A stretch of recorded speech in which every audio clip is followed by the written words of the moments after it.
মেহমান কি করে বিদায় করতে হয় সে জানে না।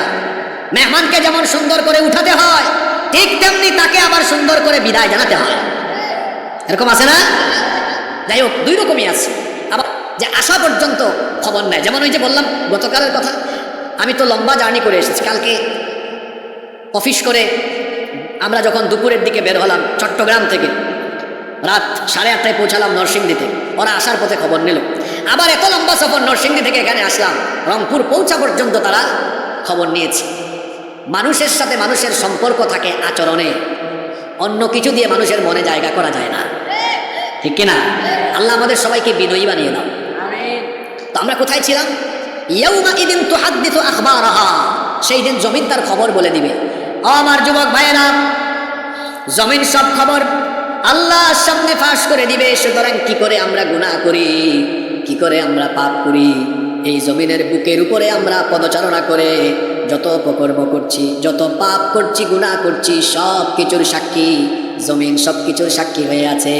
কিয়ামতের ময়দানে জমিন সব খবর আল্লাহর সামনে ফাঁস করে দিবে। সেই দিন আমার আপনার কি অবস্থা হবে আপনি চিন্তা করে দেখেন তো। কোথায় কি করেছেন, কোন কোন জায়গায় কোন অপকর্মটুকু আমরা করলাম, জমিন সব কিছু ধারণ করে রেখেছে, জমিন সব কিছুর সাক্ষী হয়ে গিয়েছে। এখন অনেকে হয়তো টেকনিক করে বলবে, হুজুর আমি তো পুকুরে গিয়ে যদি কোনো গুনাহ করি তো এটা তো আর জমিন না, পানির মধ্যে গুনাহ করলে আল্লাহ এটা কেমনে জানবেন? এইরকম অনেকে ভাবতে পারে। তবে মনে রাখবেন, আল্লাহর বিচারের সিস্টেমটা বড় ভিন্ন। আল্লাহ তো আমার আপনার সব কিছুই জানেন, কিন্তু আল্লাহ তো আহকামুল হাকিমিন, শ্রেষ্ঠ বিচারক। এই জন্য আপনার অপরাধ আল্লাহ প্রমাণ করে তারপরে আপনার জন্য ফয়সালা করবেন।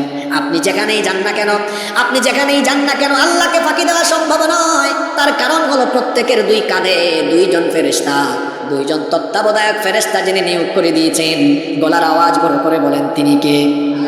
এজন্য রব্বুল আলামিন কোরআনুল কারীমের 82 নম্বর সূরা সূরাতুল ইনফিতারের 10 নম্বর আয়াত থেকে বললেন, ওয়া ইন্না আলাইকুম লাহাফিযিনা কিরামান কাতিবিনা ইয়ালামুনা মা তাফআলুন। আর নিশ্চয়ই তোমাদের প্রত্যেকের সঙ্গে দুইজন সংরক্ষণকারী তত্ত্বাবধায়ক ফেরেশতা আমি সেট করে দিয়েছি। আমরা বললাম আল্লাহ তারা কারা, তাদের পরিচয় কি? আল্লাহ বললেন তাদের পরিচয় হলো কিরামান কাতিবিন, তারা হলেন সম্মানিত লেখক। আমরা বললাম আল্লাহ তাদের কাজ কি? আল্লাহ বললেন ইয়ালামুনা মা তাফআলুন, তোমরা যা করো তারা সব কিছুই জানে, সব কিছু তারা রেকর্ড করে রাখে। আল্লাহ অন্য আয়াতে বললেন, মা ইয়ালফিযু মিন কওলিন ইল্লা লাদাইহি রাকীবুন আতীদ। মানুষ এমন কোনো কথা বলে না যা আমার ফেরেশতারা রেকর্ড করে রাখে না। সব কিছুকে রেকর্ড করে রাখার ব্যবস্থা করা হয়েছে, সব কিছু ফেরেশতারা লিপিবদ্ধ করে রেখেছে।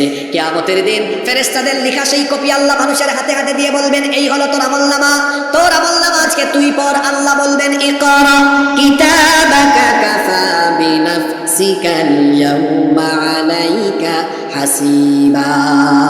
তোর আমলনামা তুই নিজে পড়। দেখছেন আল্লাহর বিচারের নমুনা। আপনি কোনো অপরাধ করলে হয়তো পুলিশ প্রথমে তদন্ত করবে, অভিযোগ গঠন করবে, মামলা হবে, আদালতে এজলাসে হিয়ারিং হবে, শুনানি হবে, সাক্ষ্য গ্রহণ হবে, এরপরে রায় হবে। কিন্তু আল্লাহর হিসাবের সিস্টেম বড় আলাদা, বিচারের সিস্টেম বড় আলাদা। দেখা যাবে আল্লাহর বিচার যখন আরম্ভ হবে, আল্লাহ বলবেন এখানে কোনো উকিল নাই, কেউ নাই, তোর আমলনামা তুই আজকে নিজেই পড়।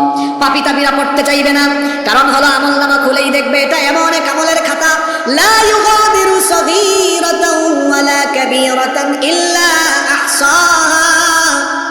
ছোট বড় কোনো কিছু বাদ নাই, সবই এই আমলনামায় লিপিবদ্ধ হয়ে আছে। তখন তারা বাঁচার জন্য যদি এই কথা বলে, আল্লাহ এই আমলনামায় যা আছে এগুলো আমি করি নাই, সব ফেরেশতারা বানায়া বানায় লিখেছে, যদি সে দাবি করে এটা তার আমলের খাতা নয়, বলেন তো তাও কি বাঁচার কোনো উপায় আছে নাকি?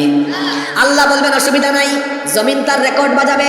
শুধু জমিন নয়, ও আমার যুবক ভাইয়েরা, বাবারা, মা বোনেরা, কি করে আমরা গুনাহ করি। আরে আল্লাহ তাআলা কত কায়দায় যে আমাদের সব আমলনামা রেকর্ড করে রাখার ব্যবস্থা করেছেন। যদি কেউ এই কথাও বলে এই আমলনামায় যা আছে আমি করি নাই, কিংবা জমিন যে খবর বলছে খবরগুলো ভুল, এই কথা বললেও বাঁচা যাবে না। কারণ এমনটা যদি বলা হয়, কিয়ামতের দিন কিয়ামতের দিন জবানের মধ্যে তালা লাগিয়ে দিবেন কে? জবানের মধ্যে তালা লাগিয়ে দেওয়া হবে। অতঃপর দেখা যাবে আপনার হাত, পা, কান, চোখ, এমনকি চামড়া পর্যন্ত